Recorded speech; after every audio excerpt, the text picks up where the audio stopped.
आहे, मात्र खरंच वाटतंय का कर्जमाफी ही योग्यरित्या शेतकऱ्यांची होईल आणि शेतकऱ्यांना न्याय मिळेल? एक तर आपल्या सगळ्यांना माहीत असेल, काही दिवसांपूर्वी शेतकऱ्यांच्या हितासाठी व कर्जमाफी बिना अट व्हावी यासाठी पवित्र भूमीमध्ये म्हणजे पंढरपूरला मी व माझ्याबरोबर 26 शेतकरी तिथं आंदोलन करत होते. अन्नत्याग आंदोलन हे अन्नदात्यासाठी तिथं आमचं सुरू होतं. 65-70 तास झाल्यानंतर सरकारकडनं महाजन साहेब तिथं आले. टीव्ही समोर, मीडिया समोर महाजन साहेब हे स्वतः देवेंद्र फडणवीस साहेबांशी फोनवर बोलले. आणि काय ठरलं, त्या पवित्र भूमीतून आम्हाला काय शब्द दिला की अधिवेशन सुरू होण्यापूर्वी म्हणजे 22 तारखेच्या आधी आम्ही एक बैठक घेऊ. त्या बैठकीमध्ये तुम्हाला बोलवलं जाईल व तुम्ही ज्यांना घेऊन याल त्यांना तिथं बैठकीला आम्ही संधी देऊ, तुमचं ऐकून घेऊ. आणि आम्ही राजकारण न करता आम्ही शेतकरी नेत्यांचे सुद्धा नावं तिथं दिली. आणि आमची अपेक्षा होती की पंढरपूरला दिलेला शब्द कितीही मोठा राजकारणी व्यक्ती असला तरी त्या पवित्र भूमीतून, विठोबरायांच्या भूमीतून दिलेला शब्द हे सरकार पाळेल. पण आम्हाला फसवलं, शेतकऱ्यांना फसवलं.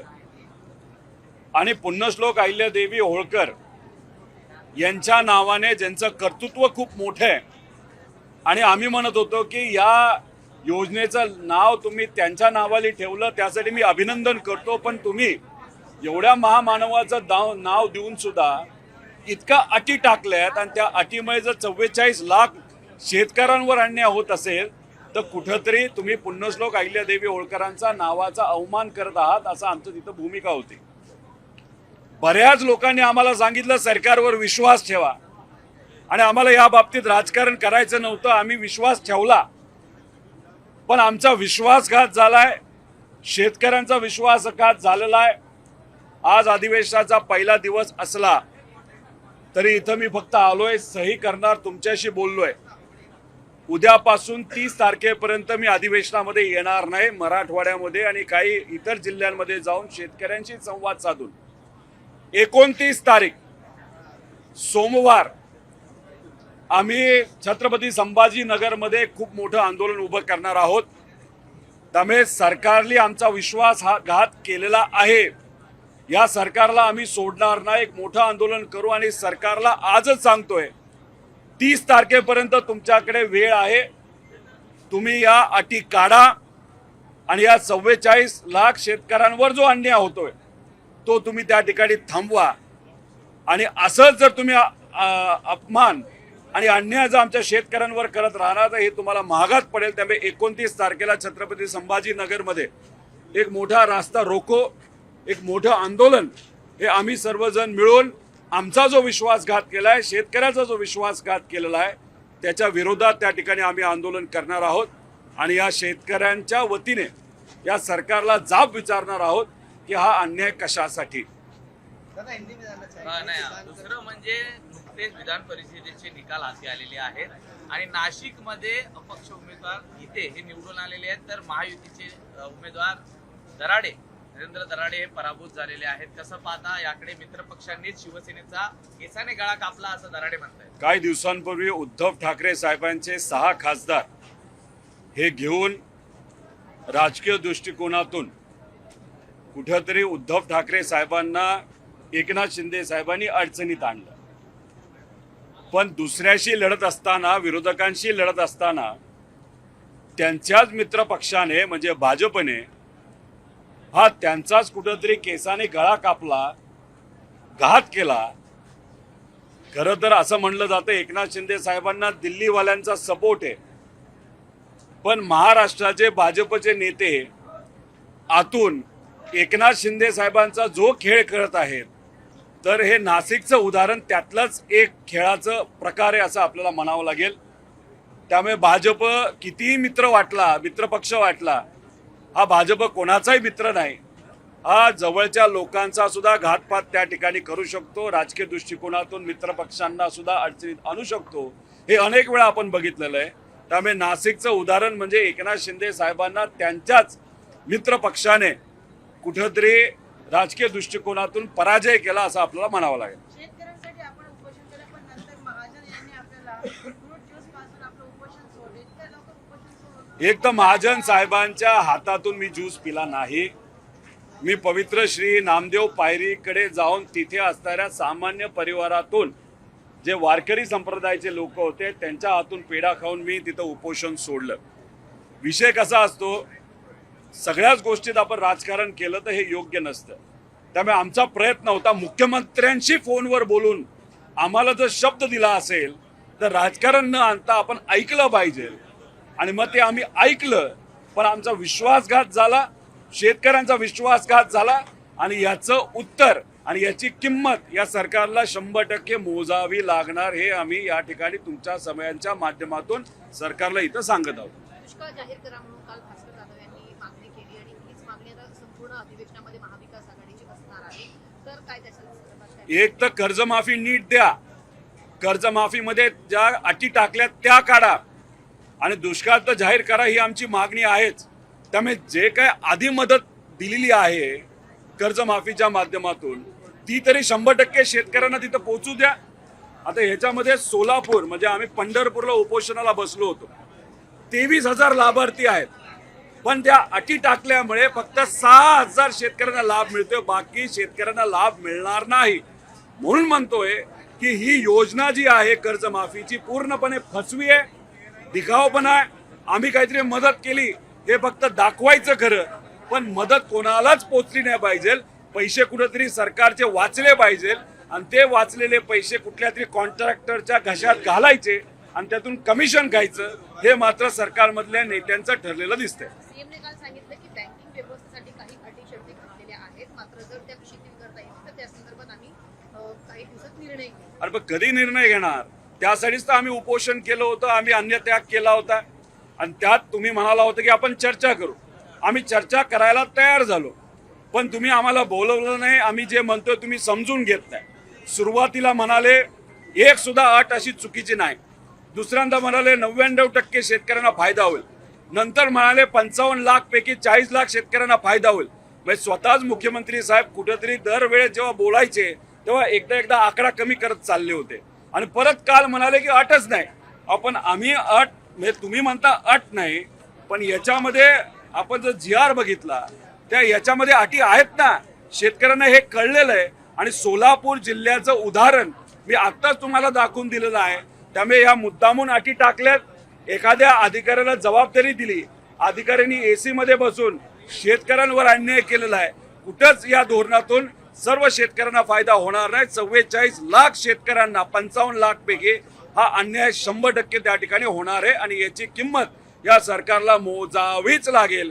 29 तारखेला आम्ही जे आंदोलन करणार आहोत तोपर्यंत आम्ही त्या आंदोलनातून उठणार नाही, रास्ता रोखून उठणार नाही, जोपर्यंत आम्ही तिथे अधिवेशन इथं आणि इथल्या इथं मुख्यमंत्री साहेब असतील, नाही तर जो कुठला नेता असेल, मंत्री असेल, त्यांनी इथं जाहीर केल्याशिवाय आम्ही तिथून त्या रस्त्यावरनं उठणार नाही. सातबारा कोरा चालू असं मुख्यमंत्री बोलले होते, पण अजूनपर्यंत शेतकऱ्यांचा सातबारा कोरा झाला नाही, आणि सरसकट त्याची कर्जमाफी झाली. याच्यावर नाराजगी पाहायला इलेक्शनच्या आधी भाजपचे आणि या सगळ्या नेत्यांचे दाखवायचे दात वेगळे असतात, इलेक्शन झाल्यानंतर ते दात वेगळेच दिसतात.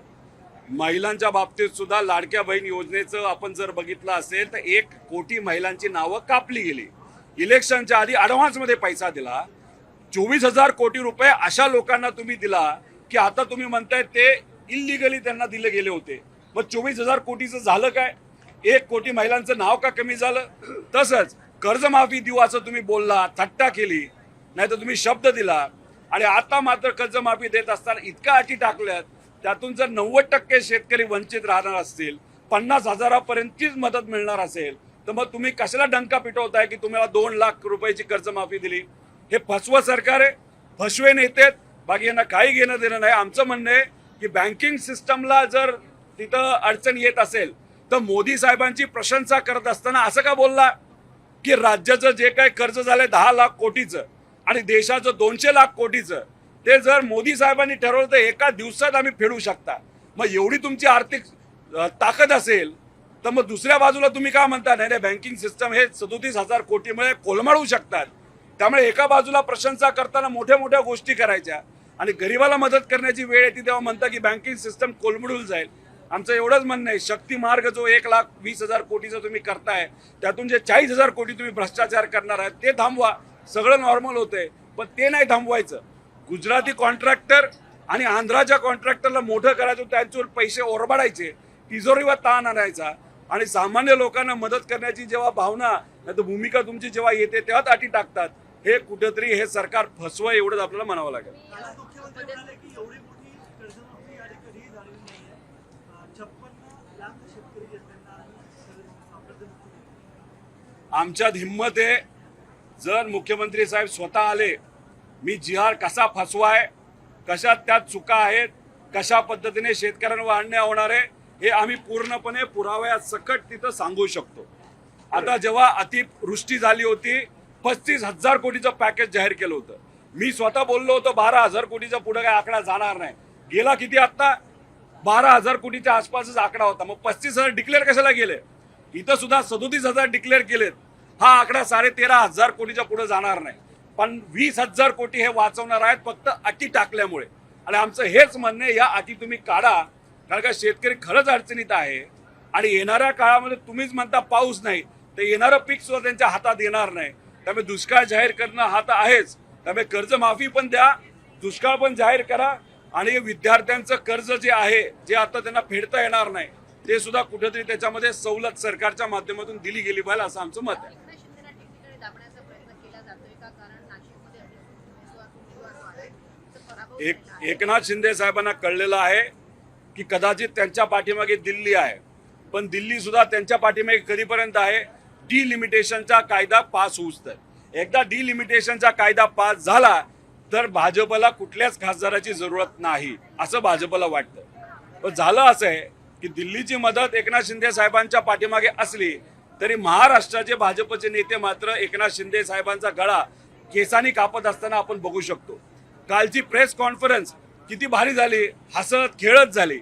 आणि निकाल लागल्यानंतर एकनाथ शिंदे साहेबांना आत्ता कळलं असेल, अरे आपला तर गळा नीट राहिला नाही, आपला गळा केसारी कापून टाकला, त्यांच्या उमेदवाराला पाडलं आणि अपक्ष उमेदवार जो महाजन साहेबांचा जवळचा माणूस आहे त्याला मात्र त्या ठिकाणी निवडून आणलं.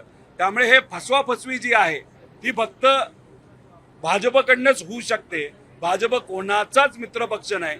भाजप हा नेहमी स्वतःचा विचार करणारा पक्ष आहे. अजितदादांच्या बाबतीत सुद्धा आपण बघितलं असेल, दादांना न्याय द्यावं यासाठी आमचा सगळ्यांचा प्रयत्न होता, अपेक्षा होती. भाजपचे जे नेते आहेत ते दादांना मित्र म्हणायचे, त्यांनी मात्र अजूनपर्यंत सीबीआयला ते काय प्रकरण दिलेलं नाही. तपासाच्या बाबतीत सुद्धा काही झालं नाही. सीआयडीचा उपयोग दारू विकणाऱ्यांना शोधण्यासाठी केला जातो, पण दादांच्या बाबतीत मात्र त्या ठिकाणी कुठेही तपास योग्य दिशेने जाताना आपल्याला दिसत नाही. अनेक त्यांना राजकीय न्याय प्रश्न न मिळताच ही फाईल बंद झाली आणि त्यांची डीएनए चाचणी न करताच त्यांचं क्रियाकारवाई करण्यात आलं असंही बोललं जातं. हे चाचणी वगैरे सगळं झालेलं आहे. फाईल काय बंद झालेली नाही, आम्ही काय बंद होऊन देणार नाही. आम्ही मात्र आमचा लढा तिथं कायम ठेवू. एक राजकीय प्रश्न आहे. ऑपरेशन टायगर नुकतंच राज्यात झालेलं आहे. भविष्यामध्ये आपले खासदार मोठ्यावर आले होते, त्यांच्यावरही सगळे लक्ष ठेवू शकतात, तेही कुठे चर्चा आहे. आपल्याला याविषयी काय वाटतं? हे बघा, चर्चा तर कोणाची होऊ शकते. ऑपरेशन टायगर पेक्षा ऑपरेशन बाजार म्हणायला काय हरकत आहे. विचाराचा बाजार झाला, नात्यांचा बाजार झाला, त्यानंतर पैशांचा बाजार झाला, लोकांचा बाजार झाला, माणुसकीचा बाजार झाला. मग ऑपरेशन बाजार म्हणायला काय हरकत नाही. त्यामुळे पूर्णपणे, आणि आता नाशिकचा निकाल लागल्यानंतर एकनाथ शिंदे साहेबांच्या पक्षाचा सुद्धा बाजार झाला असं आपला त्या ठिकाणी म्हणावं लागेल. त्यामुळे हे जे काय आहे ते होत राहणार.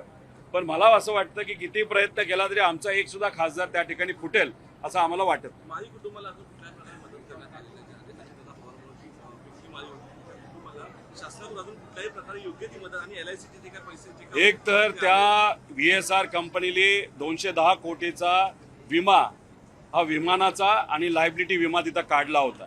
त्यातून VSRला विमानाची किंमत 15 कोटी रुपये आणि त्याला पैसे कदाचित 200 पेक्षा जास्त कोटी मिळू शकतात. आमचं हेच सरकारला म्हणणं आहे की माळी परिवार असेल, तो जाधव परिवार असेल आणि पायलट सुद्धा असतील, या लोकांना कुठं ना कुठंतरी त्या ठिकाणी आर्थिक लाभ त्या परिवाराला झाला पाहिजे अशी आमच्या सगळ्यांची मागणी आहे.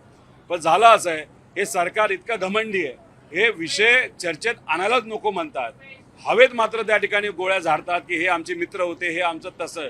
त्यामुळे दादांच्या बाबतीत तेच झालं, शेतकरी कर्जमाफीच्या बाबतीत तेच झालं, लाडक्या बहिणींच्या बाबतीत तेच झालं. त्यामुळे कुठं ना कुठंतरी हे सरकार फक्त न फक्त दिखावा करते, बाकी काही करत नाही असं आमचं प्रामाणिक मत आहे. राज्याचे मुख्यमंत्री आणि एकनाथ शिंदेनी सांगितलं ऑपरेशन टायगर हे आता सक्सेसफुल आहे. अरे पण ऑपरेशन टायगर हे सक्सेसफुल झालं काल बोलत होते, पण शिकार करणाऱ्याची शिकार आज मात्र नाशिकमध्ये तिथं झालेली आहे, आपण सगळ्यांनी तिथं बघितलेलं आहे. त्यामुळे खरे शिकारी भाजप आहेत, पुढे करतायत फक्त एकनाथ शिंदे साहेबांना. त्यामुळे एकनाथ शिंदे साहेबांना मात्र आता कळालं असेल, अरे आपली आता शिकार झालेली आहे. हे जे काही विरोधक बोलतात की भाजपचा विचार नाही तर विश्वास ठेवणं योग्य नाही, हे आता एकनाथ शिंदे साहेबांना कळलं असेल. त्यामुळे उद्या जाऊन एकनाथ शिंदे साहेब हे भाजपबरोबर लढतील का विरोधात लढतील हे मात्र आज 29 पर्यंत आपल्याला त्या ठिकाणी सांगता येणार नाही.